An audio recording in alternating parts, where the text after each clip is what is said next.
Assalamualaikum and welcome to Pro Advisor program.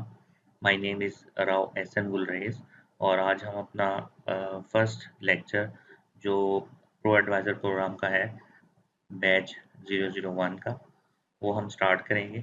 और ये जो बेसिकली जो ये फर्स्ट लेक्चर है, इस लेक्चर का जो मेन ऑब्जेक्टिव है वो ये स्पेशली उन लोगों के लिए डिज़ाइन किया हुआ है जो लोग नॉन फाइनेंशियल पर्सन हैं। स्पेशली मतलब वो लोग जिन लोगों को अकाउंटिंग का बैकग्राउंड नहीं है, but they want and they are willing to work with isolate ERP system. तो उन लोगों के लिए ये डिज़ाइन किया हुआ है। इसका जो रोड मैप है वो भी मैं आपको एक रिव्यू करवा देता हूँ। बेसिकली इसमें हम जो चीज़ें कवर करेंगे ये बिल्कुल ही बेसिक लोगों के लिए, अगर मतलब जो फाइनेंशियल बैकग्राउंड से रिलेटेड लोग हैं, अगर तो वो भी इनको एक दफ़ा रिव्यू करना चाहें तो एक दफ़ा रिव्यू हो जाएगा। अदरवाइज़ ये लेक्चर उन बेसिक लोगों के लिए जो हम दोनों फाइनेंशियल और नॉन फाइनेंशियल दोनों कम्युनिटी को पैरेलल साथ लेके चलना चाह रहे हैं। तो इसीलिए मैंने ये फर्स्ट लेक्चर जो दे रहा हूँ वो बिल्कुल ही बेसिक है। अकाउंटिंग क्या होती है, introduction of accounting and finance क्या है, rules of debit and credit क्या होते हैं, और ट्रांजैक्शन का थोड़ा सा प्रैक्टिस करवा के, ताकि उससे ये होगा कि जो नॉन फाइनेंशियल और नॉन कॉमर्स स्टूडेंट्स हैं उन लोगों के लिए ये बहुत ज़्यादा बेनिफिशियल होगा, ताकि वो इसको एक दफ़ा रिव्यू करें और जब वो ईआरपी पे आए तो उनको कोई भी प्रॉब्लम ना हो। इंशाल्लाह इसी तरह से हम इसको कवर करेंगे ताकि हर चीज़ कवर भी हो जाए, उन लोगों को ये कि ये फील ना हो कि वो non financial, non e commerce, non commerce student हैं। तो इसमें ये है कि सम जो चीज़ें मैंने कवर की हैं वो फर्स्ट लेक्चर में बेसिक बेसिक इंट्रोडक्शन मैं करवाना चाह रहा हूँ, ताकि एक बिजनेस से जो इंट्रोडक्शन है वो भी कवर अप हो जाए, और साथ ये कि उनका रिव्यू कंप्लीट हो जाए और वो इजीली जो कंप्यूटराइज अकाउंटिंग सॉफ्टवेयर है उन उसको अडॉप्ट कर सकें। तो इसमें सबसे पहले मेन जो था वो ये है कि what is finance, what is accounting क्या होती है, तो इसमें कौन-कौन से एलिमेंट्स आते हैं, जैसे कि capital, liability, expense, assets, revenue and cost of sale. तो ये वो चीज़ें हैं जो एक नॉन फाइनेंशियल और नॉन कॉमर्स स्टूडेंट जो है उन लोगों के लिए बिल्कुल नहीं है। लेकिन घबराने की ज़रूरत नहीं है, हम इंशाल्लाह इसको इस तरह से कवर करेंगे जस्ट लाइक अ गेम। तो उस गेम के अंदर ही हम इंशाल्लाह सारा कुछ कवर कर लेंगे और वो गेम के अंदर ही सब चीज़ें लर्न कर जाएँगे। इसमें सबसे मेन जो पहले जो ईआरपी जो सिस्टम है उसके लिए उसको लर्न करने के लिए सबसे पहले थोड़ा-सा अकाउंटिंग, फाइनेंस इन चीज़ों का बैकग्राउंड हमें आना चाहिए। तो उसमें सबसे पहले ये चीज़ लर्न करनी है कि फाइनेंस क्या होता है। Finance is defined as management of money and include activities such as investing, borrowing, lending, budgeting, saving and forecasting. तो ये जो एलिमेंट्स हैं कि आपने इन तमाम एक्टिविटीज़ से प्ले करना है, ठीक है?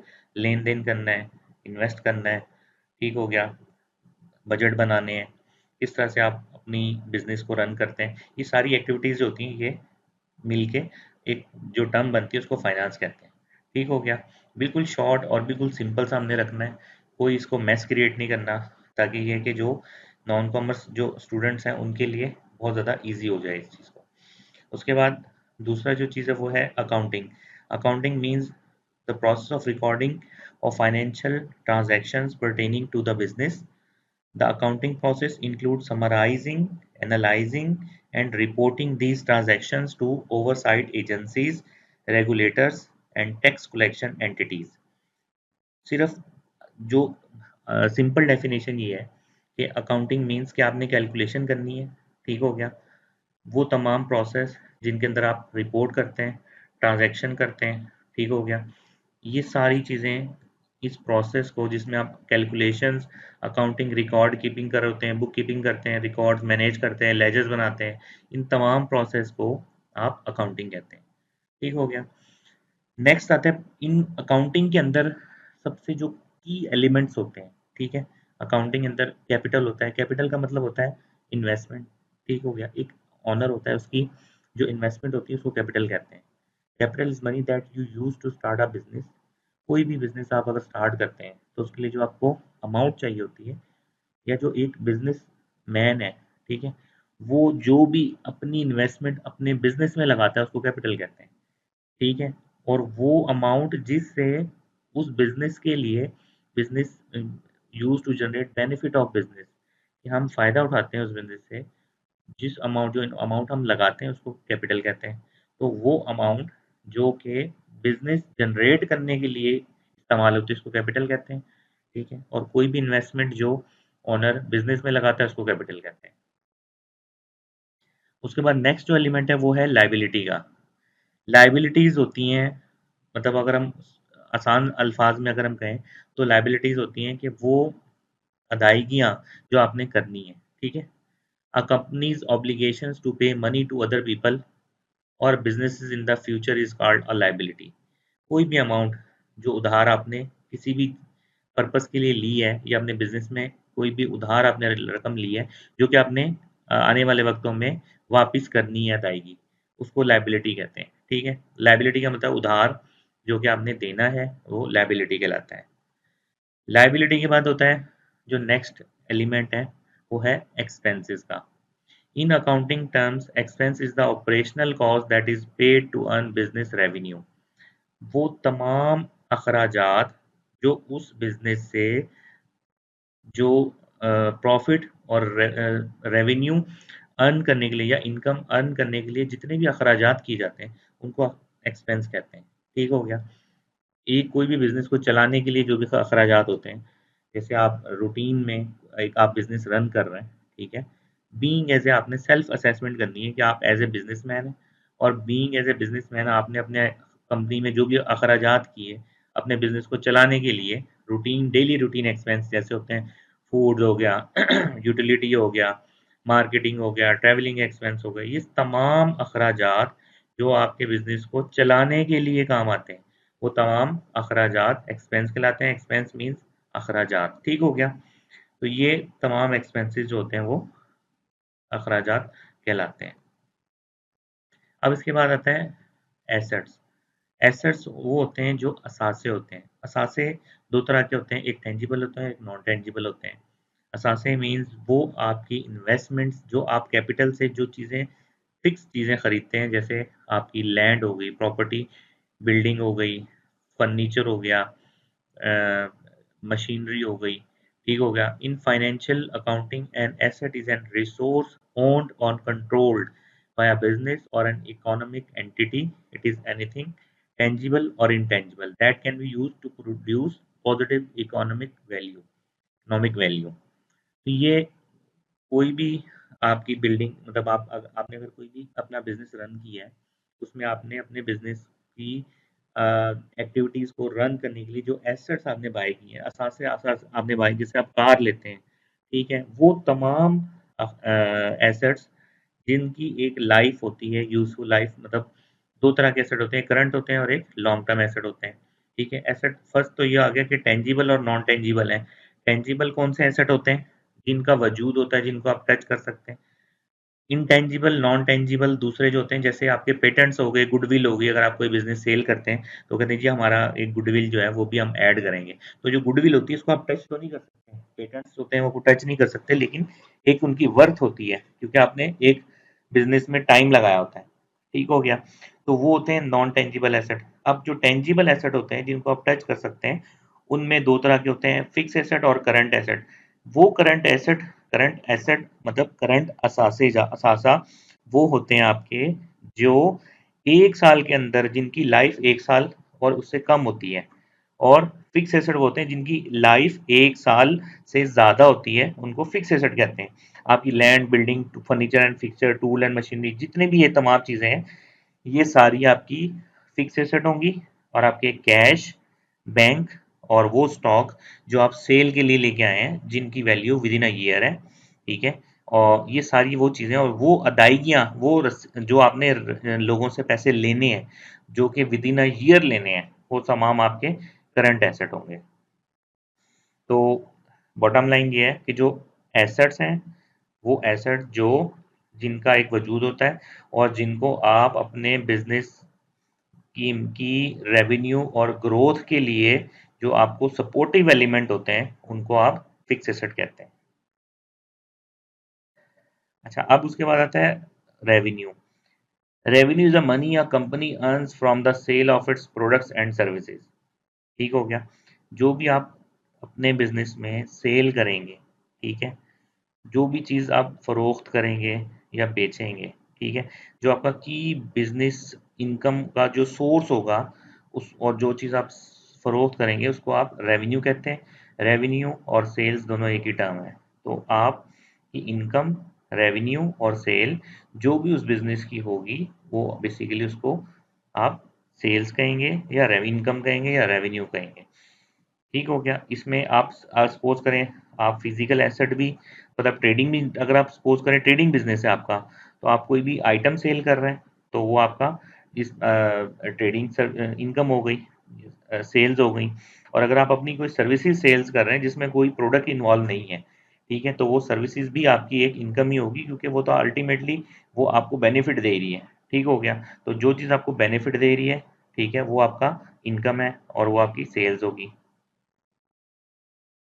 अब एक छोटा-सा रिव्यू मैं ये चाह रहा था कि इसमें दे दूँ, ताकि आप लोगों को पता हो ये हो जाए कि कौन-कौन सी कितनी किस्म के बिज़नेसेस होते हैं, ठीक है? वैसे तो तब एक तो ये कि इंडिविजुअल और सोल प्रोप्राइटर, ठीक है? इंडिविजुअल होता है जो एक इंसान, एक शख्स अकेला खुद से स्टार्ट करे, उसमें कोई और ऑनर ना हो, ठीक है, उसको इंडिविजुअल और सोल प्रोप्राइटरशिप कहते हैं। ठीक हो गया। जो कि जिसमें सिर्फ एक ही पार्टनर होता है, एक ही ऑनर होता है, सिंगल, और कोई पार्टनर नहीं होता और कोई उसका शेयर होल्डर नहीं होता। ठीक हो गया। तो इस किस्म की जो भी कंपनी बनाते हैं उसको इंडिविजुअल या सोल प्रोप्राइटरशिप कहते हैं। उसमें यह है कि जो प्राइवेट लिमिटेड कंपनी है, वो सिंपली हम ये कह सकते हैं कि इसको इसमें मिनिमम जो है वो 2 लोगों से स्टार्ट हो जाती है। ठीक हो गया। और ये जैसे आपने security and exchange commission, stock exchange का नाम सुना होगा, जहाँ पे शेयर्स की ट्रेडिंग होती है, वो बेसिकली पब्लिक लिमिटेड के लिए होती है। प्राइवेट लिमिटेड कंपनीज की जो होती है वो शेयर्स की ट्रेडिंग नहीं कर सकते।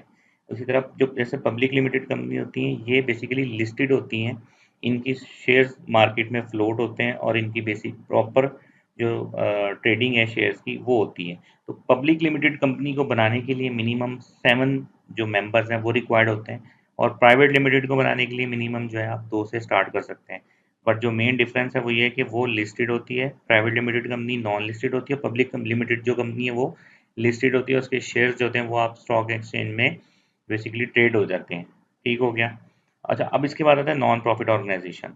तो ये नॉन प्रॉफिट वो होती है जो बगैर, जिसमें प्रॉफिट जो बेसिकली क्रिएट होती है बगैर किसी जिसको कहते हैं सेल्स, और इसमें कोई एक्टिविटी नहीं होती है, एनजीओ जैसे, just like an NGO.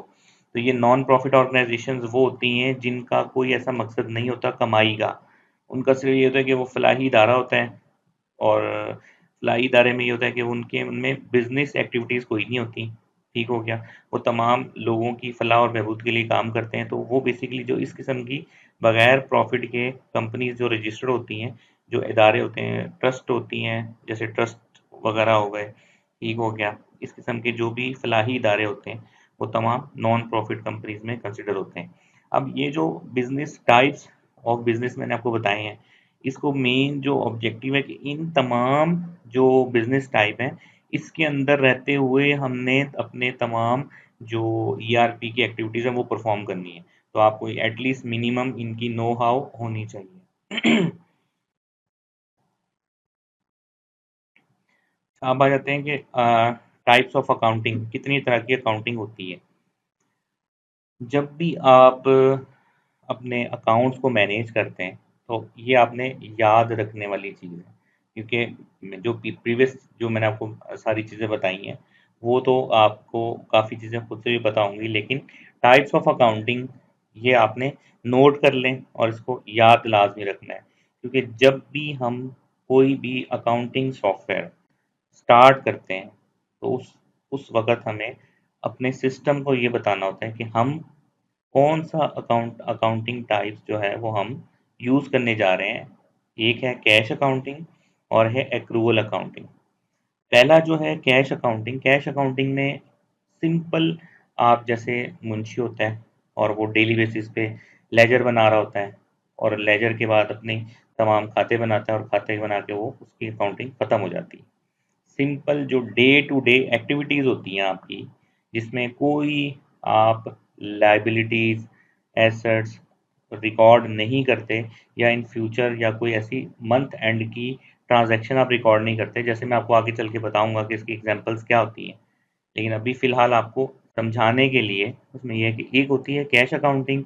Cash accounting का मतलब ये होता है कि जो आपकी रूटीन अकाउंटिंग होती है, वो आपकी कैश अकाउंटिंग होती है, जिसमें आप, जैसे कि आपने, एक एग्जांपल मैं आपको दे देता हूँ।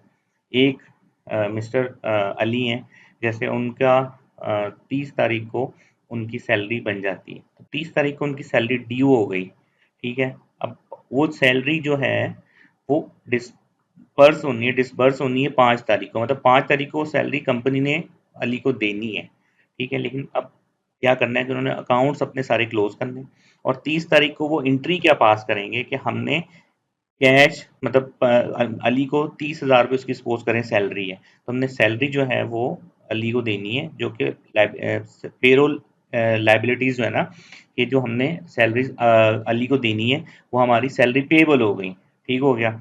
तो हमने जो उनकी एंट्री पास की कि 30 तारीख को हमने रिकॉर्ड कर दिया कि हमारे एक्सपेंस 30,000 से हो गए, और जो देन हमने हमारी लाइबिलिटीज हैं जो कि अली को हमने 30,000 सैलरी देनी है, वो हमने रिकॉर्ड कर ली कि आज हमने रिकॉर्ड की है, और अपने अकाउंट्स को 30 को क्लोज कर दिया, ठीक है। और जितने भी लेन देन है वो हमने नोट कर लिया कि ये अगले महीने की 5 को जब हम सैलरी देंगे, उस वक्त हम ये इस हमारे पास नोट होगा कि हमने इस अकाउंट को से 30,000 रुपये हमने देने हैं, तो वहाँ पे हम कैश उसको दे देंगे, और 30,000 से लाइबिलिटी जो है उसको हम डेबिट कर देंगे, ठीक हो गया।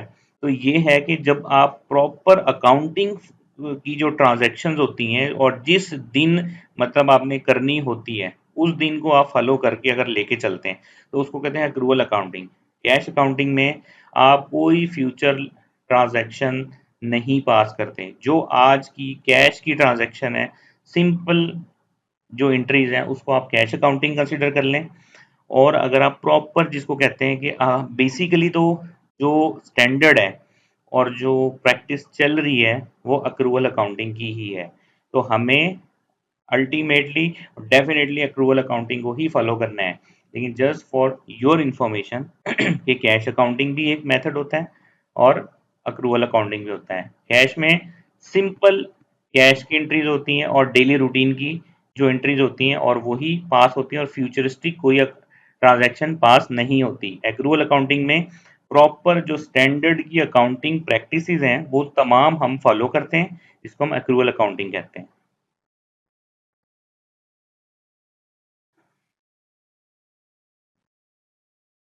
अच्छा, अब नेक्स्ट जो है, अब इसको हम एज ए गेम लेके चलते हैं, ताकि थोड़ा सा इंटरेस्ट भी हो आप लोगों का डेवलप, और कोई मतलब आप बोर भी ना हो, और आप इस गेम के अंदर आप तमाम चीज़ें सीख भी जाएं।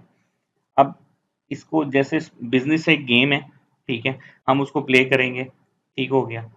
और उस गेम के अंदर जो प्लेयर्स हैं, कंट्रीज, जैसे कंट्रीज के दरमियान गेम होती है, उसमें सबसे पहले तो कौन कौन से कंट्रीज पार्टिसिपेट कर रहे हैं, ये 5 वो आइटम है जिसको मैंने इसको गेम इसलिए लेके चल रहा हूँ ताकि आप लोगों को याद रहे, ठीक हो गया।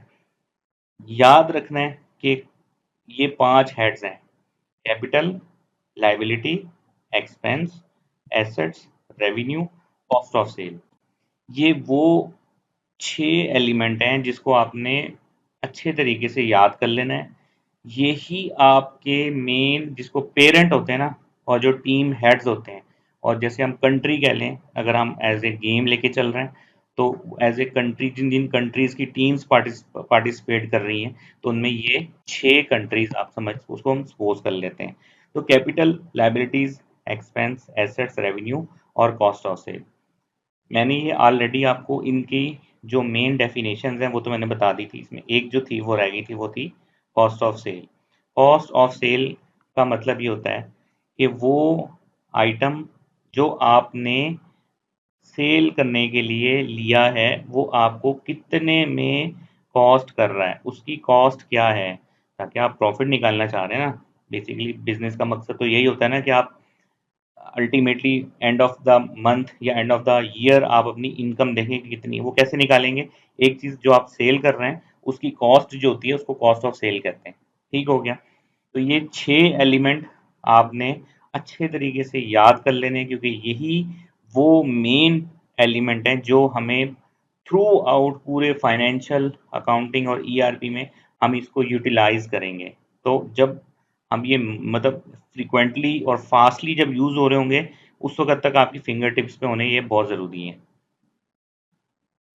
अब इसमें हम सपोज करें, सबसे पहले कैपिटल हमने चूज किया था एज ए टीम।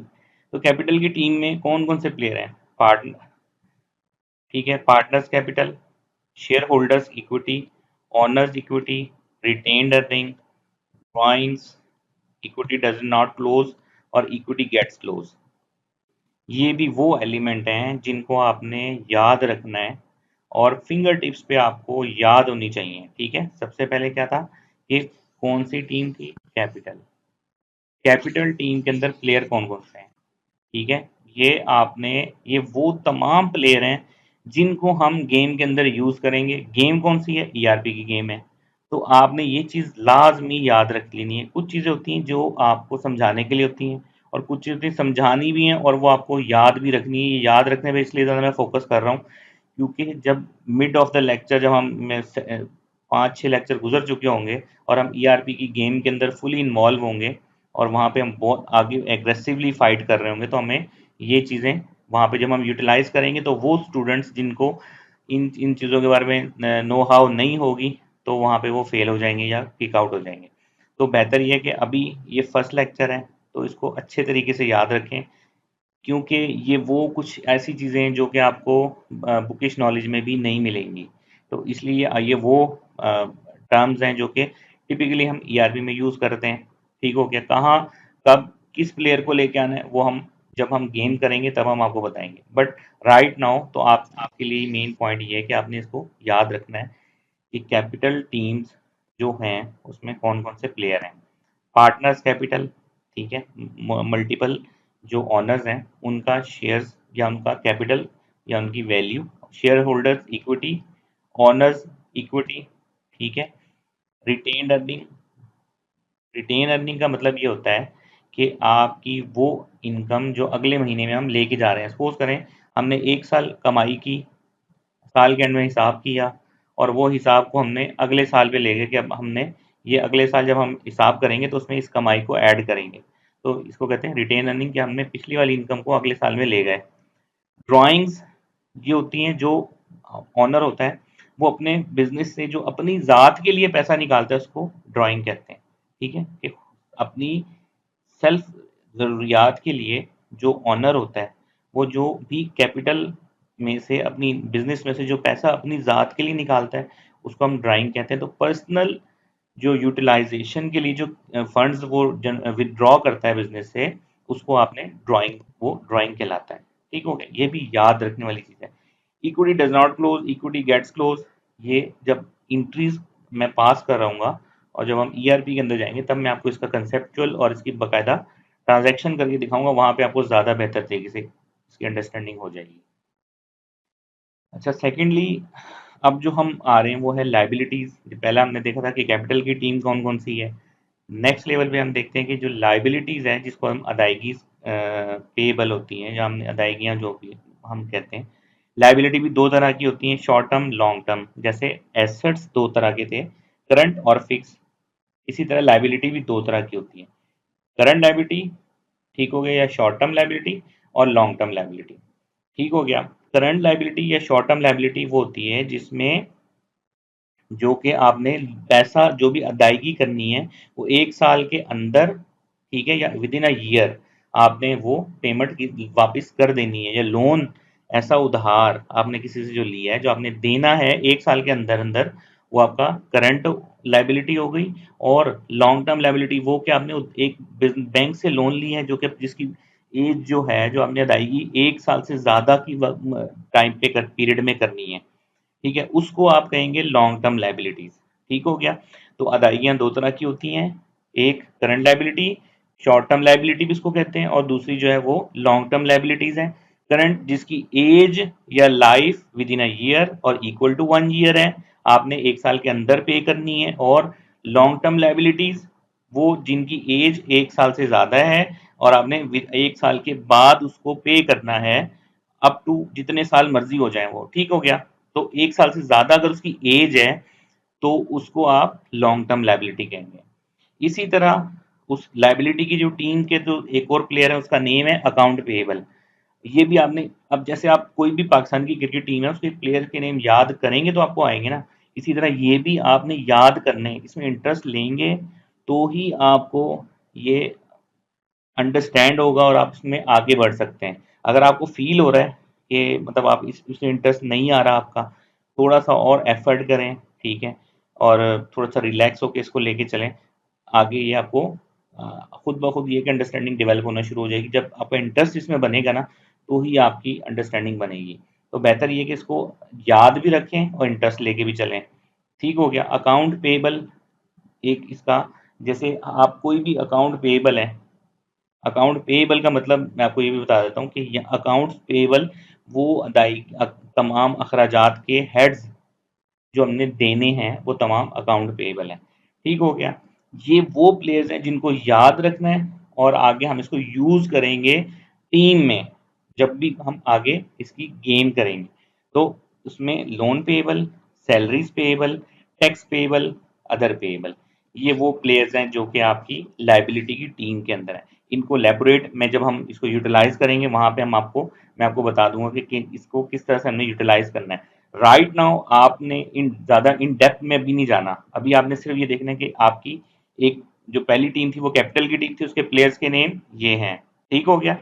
नेक्स्ट जो था वो लाइबिलिटीज, लाइबिलिटी की जो टीम है उसके ये प्लेयर्स हैं। ये प्लेयर्स के नेम याद रखने हैं, जैसे आप पाकिस्तान की टीम के नाम प्लेयर्स के नाम याद कर लेते हैं ना, इसी तरह आपने इनके नाम याद रखने हैं। दैट इज वेरी इंपॉर्टेंट कि आपको इनके नाम याद होने चाहिए, क्योंकि जब भी हम नाम लें आपको पता हो ये किस टीम का प्लेयर है। अगर आपको ये चीज आइडेंटिफाई हो गई तो ये आपके लिए बहुत ज्यादा इजी हो जाएगा फर्दर इसको कम्युनिकेट करना, फर्दर लेबोरेट करना और अंडरस्टैंडिंग आपकी जो डेवलप हो रही होगी। जब आप ईआरपी पे जाएंगे तो आपको वहां पे जब उस ईआरपी की गेम में इंटर होंगे ना, तब आपको ये जो भी प्लेयर्स, आप अगर आपको इन प्लेयर्स के नाम याद होंगे ना तो आप इजीली ईआरपी की गेम को अंडरस्टैंड और प्ले कर सकते हैं। अब मैंने आपको जैसे बताया था कि लॉन्ग टर्म लाइबिलिटीज हैं। लॉन्ग टर्म लाइबिलिटीज के players lease payable, long term loan payable, other long term liabilities payable, ये तीन बेसिकली लॉन्ग टर्म लाइबिलिटीज के प्लेयर्स हैं। अब एक्सपेंस की टीम आ जाती है। ठीक है, एक्सपेंस की टीम में आपके पास एडमिनिस्ट्रेटिव, ऑपरेटिंग, ऑपरेशन एक्सपेंस एक प्लेयर ये है एक्सपेंस की टीम का। मैन्युफैक्चरिंग एक्सपेंस एक प्लेयर है।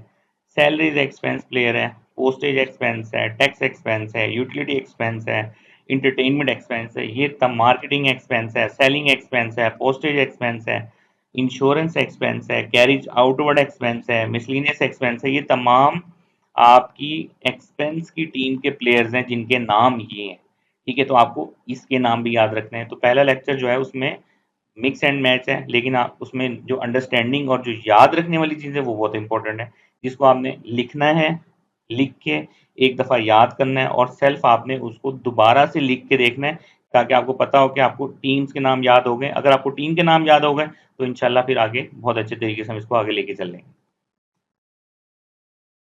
अब इसमें manufacturing, direct material, direct labour, FOH और डेप्रिसिएशन एक्सपेंस, ये सारे एक्सपेंस की टीम है। तो ये सारे आपने याद रखने हैं। अब एसेट्स की टीम में दो टीमें एसेट्स की, करंट एसेट और फिक्स एसेट। पहली जो टीम है एसेट्स की उसमें cash, bank, receivable, account receivable, stock, inventory, गोदाम, goods, raw material, semi finish goods, finish goods. ठीक है, अब ये stock, inventory, goods, raw material, semi finish goods, finish goods, ये एक ही बेसिकली इन्वेंट्री जो होती है, जो कि मतलब वो तमाम एसेट्स या वो आइटम जो कि हम सेल्स के लिए जिनको हम यूज़ करते हैं। ठीक है, जैसे हम कोई जैसे ट्रेडिंग बिजनेस है, ट्रेडिंग बिजनेस में हम कोई भी गुड्स या आइटम परचेज किए उसको सेल करने के लिए, तो वो उसको बेसिकली स्टॉक या इन्वेंट्री या गुड्स कहेंगे। रॉ मटेरियल वो होता है बेसिकली कि जो आपका खाम माल होता है जिसको अभी प्रोसेस करेंगे तो आपका वो फिनिश गुड्स बनेगी या स्टॉक बनेगा जिसको आप सेल करेंगे। रॉ मटेरियल बेसिकली कुछ जगहों पे आप सेल कर सकते हैं, लेकिन मोस्टली इंडस्ट्रीज में रॉ मटेरियल का मतलब ये होता है कि आपने उसको प्रोसेस करना है, अभी कंप्लीट बनाना है। ठीक है, जैसे दूध हो गया, दूध से आप आपका जो मेन प्रोडक्ट है वो आपकी है मक्खन या देसी घी या दही हो गया, ठीक है। तो वो आप बनाने के लिए आप दूध लेके आते हैं, तो दूध आपका रॉ मटेरियल है, लेकिन असल जो आइटम है वो आपका दही या मक्खन है। तो इसीलिए रॉ मटेरियल वो होता है जो आपका खाम माल होता है। सेमी फिनिश गुड्स क्या होते हैं? सेमी फिनिश गुड्स ये होते हैं कि होता तो ये भी खाम माल की इकसाम है, लेकिन आधा पका हुआ होता है और आधा कच्चा होता है। ठीक हो गया? ये आपको समझाने के लिए एक बहुत ही सिंपल टर्म है कि हाफ कुक्ड होता है, जिसमें आधी प्रोसेसिंग हो चुकी होती है और आधी अभी रहती है, तो उसको सेमी फिनिश गुड्स कहते हैं। मीन्स के half cooked and half raw material. और फिनिश गुड्स क्या होता है कि that will be 100% ready to cell.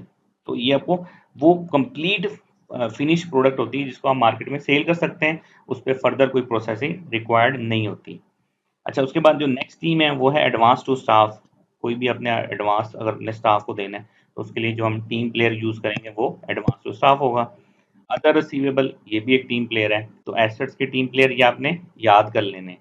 उसके बाद एसेट्स टीम में फिक्स एसेट की जो टीम है उसमें ये प्लेयर्स हैं जिसमें land, building, furniture and fixtures, tools and machinery, vehicles, computer and printer. तो ये आपके फिक्स एसेट की टीम के की प्लेयर्स हैं जिनको आपने याद रखना है।